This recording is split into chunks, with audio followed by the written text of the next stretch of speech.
주의 성전을 사모하는 사람 제목으로 말씀을 전합니다. 사람에게는 누구나 돌아가고 싶은 곳이 있습니다. 그곳이 어린 시절에 보냈던 고향일 수도 있고 어머니가 기다리시던 집일 수도 있습니다. 우리가 그것을 그리워하는 것은 그 집이 크고 아름다웠기 때문이 아니라 사랑하는 사람이 있었기 때문입니다. 사랑하는 사람이 없는 집은 아무리 크고 아름다워도 쓸쓸합니다. 그러나 사랑하는 사람이 기다리는 집은 작고 초라해도 따뜻합니다. 우리 신앙에도 말씀을 듣던 곳, 또 예배를 드리던 곳, 힘들고 지쳤을 때 무릎을 꿇고 기도했던 성전이 있습니다. 그 성전이 크든 작든 하나님이 새 힘을 주시고 위로와 소망을 주셨습니다. 그래서 우리는 하나님이 계신 성전을 그리워하며 사랑해야 되는 겁니다. 오늘 84편의 시인도 그리워하며 사랑했던 성전이 있었어요. 그래서 그 성전을 바라보며 고백합니다. 만군의 여호와여, 주의 장막이 어찌 그리 사랑스러운지요. 왜 주의 장막이 사랑스러웠을까요? 건물이 아름다워서 시설이 잘 돼 있어서? 아닙니다. 그곳에 사랑하는 하나님이 계셨기 때문입니다. 집을 그리워하는 것은 사랑하는 사람이 있었기 때문이라면 성전을 그리워하는 것은 사랑하는 하나님이 계시고 거기서 예배를 드리기 때문입니다. 그러니까 시인이 진정으로 사모했던 것, 성전에 계시는 하나님이었어요. 그래서 그가 또 고백합니다. 내 영혼이 여호와의 궁정을 사모하며 쇠약해졌다는 겁니다. 그러니까 쇠약함이라는 간절히 사모했다는 거예요. 너무 보고 싶어서 마음이 아픈 거고 너무 그리워서 견딜 수 없다는 거예요. 그래서 시인은 성전에 가고 싶다는 거예요. 성전에 가서 하나님을 보고 싶다는 겁니다. 그래서 고백하는 거예요. 내 마음과 육체가 살아계신 하나님을 부르짖나이다. 시인은 하나님의 집인 성전도 사랑했지만 더 간절히 원하는 것은 하나님 자신이었고 예배하기를 원했습니다. 우리에게도 간절함이 있죠. 사업하는 분은 사업이 잘 되기를 간절히 바라고, 자녀가 잘 되기를 바라고, 건강하기를 바라고, 좋은 집에 살기를 바랍니다. 물질적인 문제가 또 해결되기를 바라요. 우리에게 필요한 것을 하나님께 구하는 것은 잘못이 아닙니다. 그러나 하나님 자녀로서 우리는 말씀 앞에서 나는 하나님을 얼마나 간절히 원하고 있는가, 우리는 질문을 해봐야 돼요. 사업을 잘 되니 많기를 원하는 사람, 그만큼 하나님을 간절히 원해본 적이 있는가? 자녀가 잘 되기를 기도한 만큼 하나님을 가까이 하기 위해 간절히 기도해 본 적이 있는가? 건강을 위해 간절히 기도했던 것처럼 하나님을 구하며 간절히 기도해 본 적이 있는가? 우리는 하나님의 손에 있는 것을 원하면서 하나님을 간절히 구하지 않을 때가 있었습니다. 하나님, 제 문제를 해결해 주세요. 병을 고쳐주세요. 사업의 문을 열어주세요. 자녀가 잘 되게 해주세요. 우리 물론 이렇게 기도할 수 있어요. 그러나 하나님께서 우리에게 너는 내가 좋은 것이냐 아니면 내가 주는 것이 좋은 것이냐 물어보신다면 뭐라고 답하시겠습니까? 선물을 좋아하는 것과 선물을 주시는 분을 좋아하고 사랑하는 것은 다릅니다. 선물은요, 있다가도 없습니다. 선물을 주시는 분은 영원히 우리와 함께 계셔요.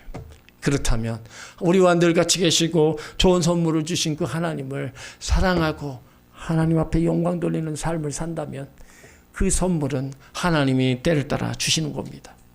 그래서 성숙한 신앙은 선물에서 선물을 주신 하나님 앞으로 나가는 겁니다. 처음에는 하나님께서 복 주시기 때문에 기도할 수 있습니다. 하나님 도와주세요. 저 이거 해결해 주세요. 그렇게 하나님을 찾기 시작할 수 있어요. 그런데 믿음이 자라면서는요, 이제 기도가 조금씩 달라져야 된다는 겁니다. 처음에 복 주세요 기도했다면 믿음이 자랐을 때는 하나님이 나의 복입니다. 이렇게 고백할 수가 있어야 돼요. 처음에는 문제가 해결해 주세요 기도했다면 이제 믿음이 자라서는 문제가 해결되지 않아도 그 문제 속에서 하나님 나와 함께 해주세요. 기도할 수 있어야 되는 거예요. 내 형편과 처지가 조금 없고 부족해도 하나님으로 인해서 기뻐할 수 있어야 되는 겁니다. 하박국 선지자는요, 다 없어도 여호와로 인해서 즐거워하고 구원의 하나님으로 말미암아 기뻐한다고 고백했어요. 환경이 좋아서가 아닙니다. 하나님이 계시기 때문에 기뻐하는 거예요. 다윗도요, 하나님이 나의 복이라고 고백했습니다. 말하기는 성도 여러분도 하나님이 나의 복이라고 고백하시기를 바랍니다. 하나님, 건강도 복이고 자녀가 잘 되는 것도 복이고 사업이 잘 되는 것도 복이고 물질로 넉넉한 것도 복입니다. 그러나 그 모든 복보다 하나님이 나의 가장 큰 복입니다. 이런 고백을 하시는 여러분들 되시기를 예수 이름으로 축원합니다. 오늘 84편의 시인은 그것을 알았어요. 그래서 성전에 가서 내 마음과 육체가 살아계신 하나님 앞에 부르짖나이다. 그러면서 성전에 있는 것이 어떤 거냐, 오늘 10절에도 고백하고 있어요. 주의 궁정에서 한 날이 다른 곳에서 첫날보다 나은다.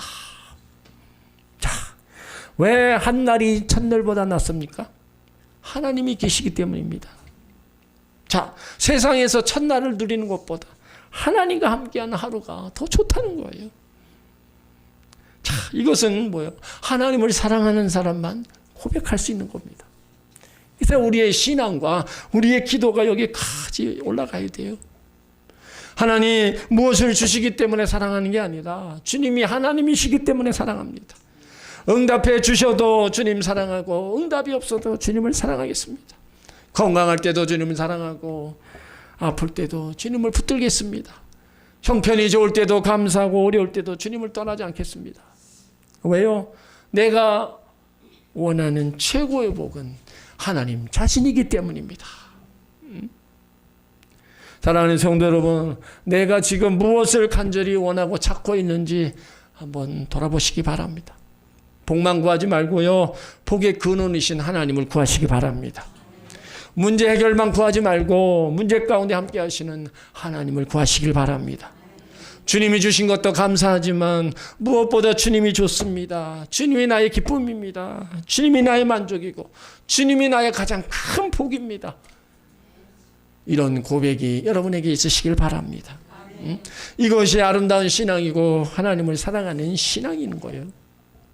오늘 시인은 성전을 사모하면서 이제 성전 가까이에 있는 작은 새들을 부러워하고 있는 거예요. 오늘 3절 4절 보면 나의 왕 나의 하나님 만군의 여호와여 주의 제단에서 참새도 제 집을 얻고 제비도 새끼들 보금자를 얻었나이다. 주의 집에 거하는 자가 복이 있나이다. 저희가 항상 주를 찬송하리이다. 시인은 성전을 사모하면서 성전 가까이에 있는 작은 새를 바라봅니다. 참새도 집을 짓고 제비도 새끼 낳을 길을 보금자리를 얻었습니다. 이 참새와 제비는요, 계속 날아다니는 새입니다. 하지만 아무리 잘 날아다니는 새라 할지라도 쉴 곳이 있어야 되는 거예요. 새끼가 알을 낳으면 안전하게 머물 보금자리가 필요한 겁니다. 여러분, 이건 뭘 얘기하냐? 우리 인생도요, 참 많이 뛰어다니잖아요. 가정을 위해 뛰어다니고 자녀들을 위해 뛰어다니고 직장을 위해서 사업을 위해서 더 나은 내일을 위해서 계속 열심히 뛰어다닙니다. 그러나 사람이 계속 달리기만 할 수 없습니다. 몸도 쉬어야 하지만 무엇보다 영혼이 쉴 곳이 필요한 거예요. 좋은 집이 있고 반드시 넓은 집이 있어도 마음이 편안한 것은 아닙니다.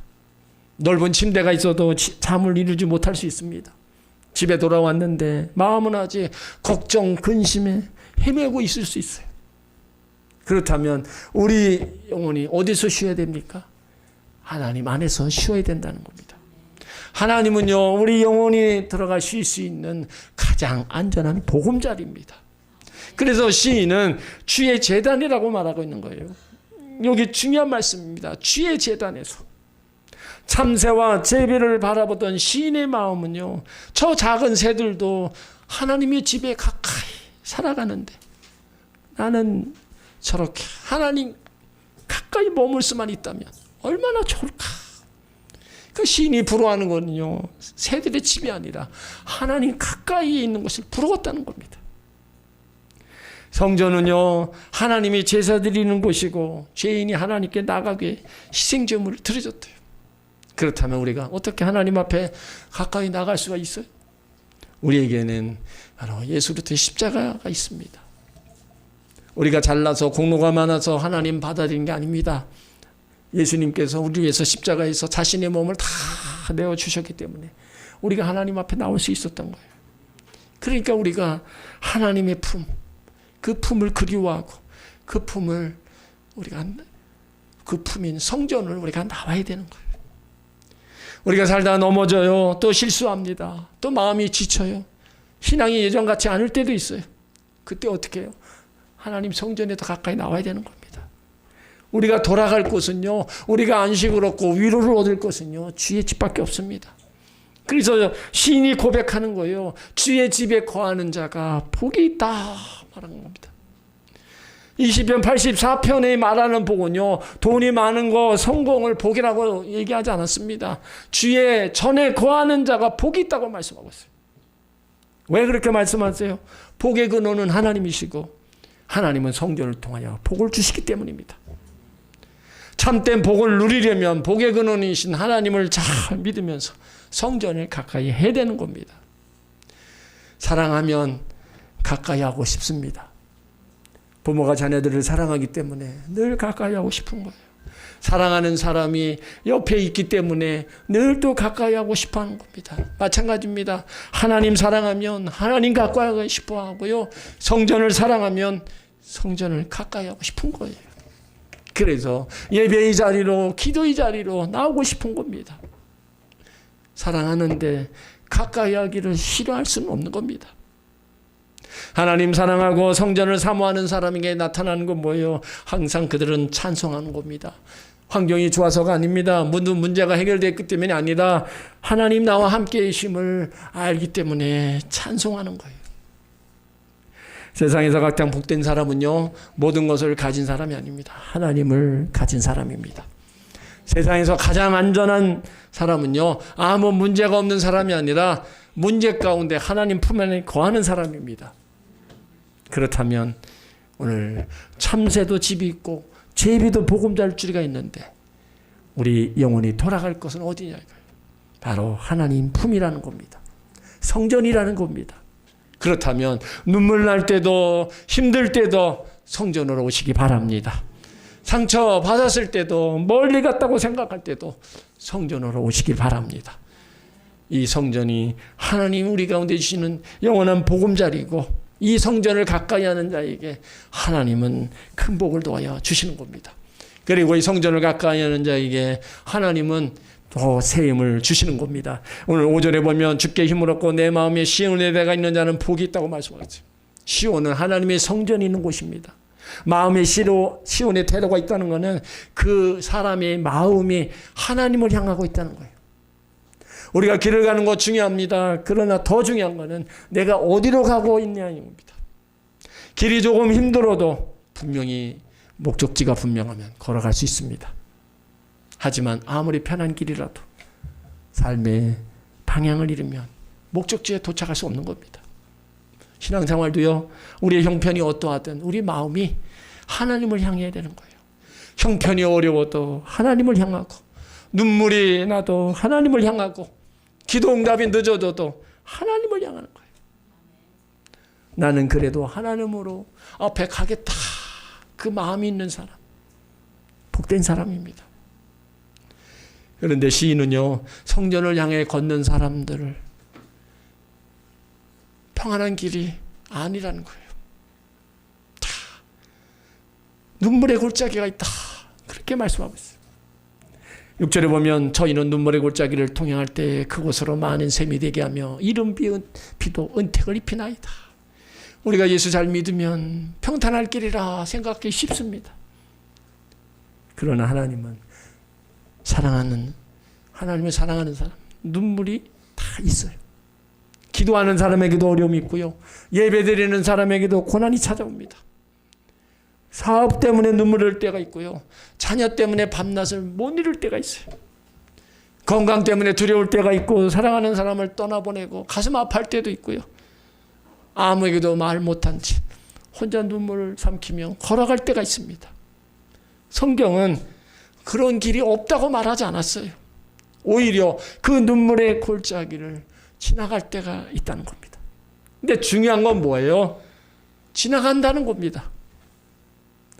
눈물의 골짜기가 우리 가운데 영원히 머무르는 게 아니라 지나간다는 거예요. 오늘 눈물의 골짜기 우리 가운데 머물러 있어 보세요. 어떻게 삽니까? 고난만 계속 오고 몸만 계속 아프고 여러 가지 되는 일 하나도 없고 그러면 어떻게 살아요? 하나님은 그걸 지나가게 만들어 주신다는 거예요. 응? 내가 눈물의 골짜기에 있다고 해서요, 내 인생 전체가 눈물의 골짜기가 아니라는 겁니다. 지금 어려움을 겪고 있다고 해서 하나님이 나를 버리신 것도 아니라는 거예요. 그곳은 그냥 지나가는 겁니다.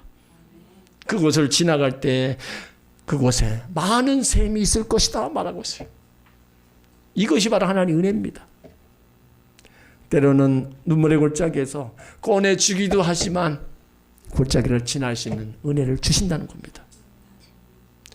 하나님은 우리의 눈물을 헛되게 하지 않으십니다. 그 눈물을 통하여 기도가 깊어지고 말씀을 붙드는 믿음이 생깁니다. 다른 사람의 아픔을 이해하게 되고요, 하나님의 은혜가 얼마나 귀한지를 알게 됩니다. 전에는 다른 사람의 눈물이 잘 보이지 않았는데 내가 아파본 뒤에는 아파본 사람이 보입니다. 전에는 기도하세요 말을 쉽게 했는데 내 눈물로 기도해 본 뒤에는 다른 사람의 손을 붙잡고 함께 울어줄 수 있게 됩니다.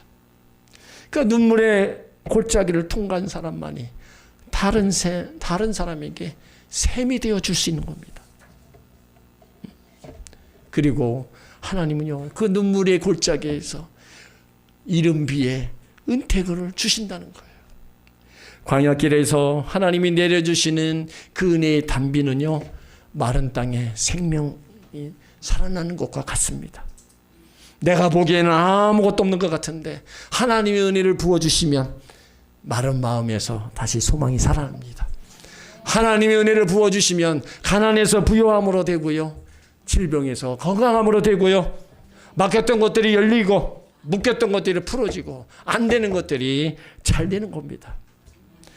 하나님의 은혜의 단비가 우리를 새롭게 만들어 주시는 거예요.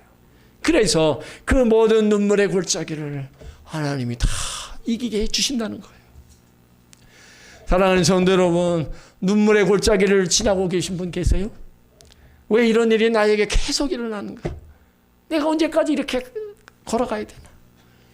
이렇게 기도하고 있는 분이 있을 겁니다. 그러나 오늘 말씀을 기억하세요. 눈물의 골짜기는 머무르는 게 아니라 지나가는 거다. 혼자 지나가는 게 아니라 하나님께서 힘을 주시고 샘을 주시고 은혜의 단비를 내려주십니다. 7절에도 저희는 힘을 얻고 더 나아가 시온에서 하나님 앞에 각기 나타나리라. 눈물의 골짜기를 지났으니까 힘이 빠진 것 같은데 반대로 힘을 얻고 더 얻는다는 겁니다. 왜 그렇습니까? 자기 힘으로 걷는 길이 아니고 하나님께 힘을 얻어 가기 때문입니다. 어제 필요한 힘을 하나님은 어제 주셨습니다. 오늘 필요한 힘을 오늘 주시고요, 내일 필요한 힘을 내일 주십니다. 그래서 믿음의 사람은 하루하루 필요한 은혜를 공급받으며 살아가는 거예요. 평생 견딜 힘을 주옵소서가 아닙니다. 오늘 하루 믿음으로 살아갈 힘을 주옵소서, 이렇게 기도하면 하나님이 오늘 살아갈 힘을 주시는 거예요. 그리고 내일이 오면 내일 힘을 주십니다. 그렇게 힘을 얻고 또 얻고 걸어가는 거예요. 그러니까 우리의 힘은 하나님께로부터 얻는 겁니다. 처음에 내 힘으로 견딜 수 있습니다. 하지만 내 힘으로는요, 견딜 수 없는 순간이 온다는 거예요. 그때 우리는 깨닫는 거예요. 내 힘으로는 안 되는구나. 바로 그때 하나님을 찾게 됩니다. 하나님, 제가 힘이 없습니다. 나의 힘이 되어 주옵소서. 이런 기도가 시작될 때 하나님께서 우리 가운데 새 힘을 주시는 겁니다. 그래서 신앙은요, 내가 강해지는 게 아니라 강하신 하나님을 의지하는 겁니다. 그 하나님 의지하고 도움을 구하고 나가면 하나님은 새 힘을 주시는 거예요. 그리고 우리의 목적지는요, 눈물의 골짜기가 아니라 하나님 앞이라는 겁니다. 여기 중요한 겁니다. 우리의 마지막은요, 눈물의 골짜기가 아니에요. 실패, 질병, 경제적 어려움이 아닙니다.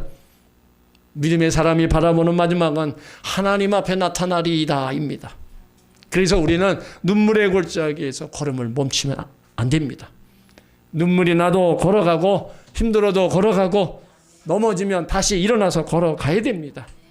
우리가 어디로 가고 있습니까? 우리는 지금 하나님 앞으로 가고 있는 거예요. 그러니까 힘을 얻고 또 얻어서 우리가 하나님 앞에 도착할 때까지 가야 되는 겁니다. 그리고 하나님 앞에 도착했을 때 주여, 눈물의 골짜기도 있었고 아픔도 있었습니다. 여러 가지 고통도 있었습니다. 그런데 돌아보고 나니까 모든 길에 주님이 함께 하셨습니다. 내가 여기까지 온 건 내 힘이 아니라 주께서 날마다 주신 은혜였습니다 라고 고백할 거예요. 믿음의 길을 잘 걸어간 사람, 이런 고백을 할 수 있는 겁니다. 사랑하는 성도 여러분, 모든 것은 다 잃어버리고 다 놓쳐도요, 성전을 사랑하며 하나님은 놓치지 마십시오. 지금 이 예배가 영원히 계속되는 게 아닙니다. 언젠가 이 땅에서 마지막 주일을 맞이할 겁니다. 언젠가 마지막 찬송을 부르고 마지막 기도를 드리고 마지막 설교를 들을 겁니다. 그리고 우리는 어느 날 이 땅을 떠나서 하나님 앞에 서게 될 거예요. 그때 우리가 후회해서는 안 됩니다. 조금 더 성전에 나갈 거, 조금 더 예배를 잘 드릴 거, 조금 더 기도할 거, 조금 더 사랑할 거, 조금 더 충성할 거, 조금 더 하나님 앞에 나갈 거, 이런 후회가 있어서는 안 되는 거예요. 우리에게 주어진 오늘 예배할 수 있을 때 예배 드리시길 바랍니다. 찬송할 수 있을 때 찬송하시고요, 기도할 수 있을 때 기도하시고, 사랑할 수 있을 때 사랑하시고, 용서할 수 있을 때 용서하고, 섬길 수 있을 때 섬기시기 바랍니다. 오늘 예배를 마지막 예배처럼 드리시기 바랍니다. 그리고 성전 사랑의 마지막 목적지는 하나님 나라 천국입니다. 계시록 21장 새 예루살렘에는요, 별도의 성전이 보이지 않습니다. 왜 안 보입니까? 하나님과 어린 양이 친히 성전이 되시기 때문입니다. 우리가 그토록 사모했던 성전의 완성이 하나님과 영원히 함께 사는 겁니다. 이 땅에서 예배를 마치면 집으로 돌아가지만 천국에서는 예배가 끝나지 않습니다. 이 땅에서 하나님을 믿음으로 바라보지만 천국에서는 얼굴과 얼굴을 대하여 볼 것입니다. 이 땅에서는 눈물로 찬송할 때가 있지만 하나님 나라에서는요, 우리 모든 눈물을 닦아주신다는 거예요. 이 땅에서 사랑하는 사람과 헤어지지만 주 안에서 잠든 성도가 다시 만난 영원히 주님과 함께 할 겁니다. 그러므로 우리 마지막 소망은 영원히 주와 함께 있으리라, 바로 이것이라는 겁니다. 여러분의 마지막 소망도 영원히 주와 함께 있으리라, 이 소망이 되시기를 예수 이름으로 축원합니다. 성도 여러분, 주의 성전을 사모하는 사람이 주의 집에 거하는 복을 누리는 겁니다. 오늘 시편 기자가 주의 궁정에서 한 날이 다른 곳에서 첫날보다 낫다 고백합니다. 그러면 우리도 세상에서 첫날보다 주님과 함께하는 하루가 좋습니다, 고백할 줄 알아야 되는 거예요. 여러분이 성전에 올라올 때 어떤 마음으로 올라오세요? 엿새 동안 세상에서 열심히 일하고 하루 하나님 성전에 가는 것을 정말로 최고의 기쁨으로 여기고 기쁨과 감사함으로 올라오시기 바랍니다. 이 시편의 기자가 어떤 마음이었길래 이런 고백을 했겠어요? 그만큼 하나님도 사랑하고 성전을 사랑하기 때문에 그 마음이 아름다운 거예요. 바라기는 여러분이 인천 하모니교회가 이 땅에서 마지막 교회로 생각하시고 새로운 마음으로 성전을 사랑하시고 세워가시길 바랍니다. 그래서 만군의 여호와여, 주의 정막이 어찌 그리 사랑스러운지요. 이런 고백이 여러분 한평생 삶 가운데 있기를 바랍니다. 그리고 성전으로부터 특별히 주시는 영혼육의 강건한 복과 생명을 얻되 풍성히 얻는 은혜와 복을 더 받아 누리시기를 예수 이름으로 축원합니다.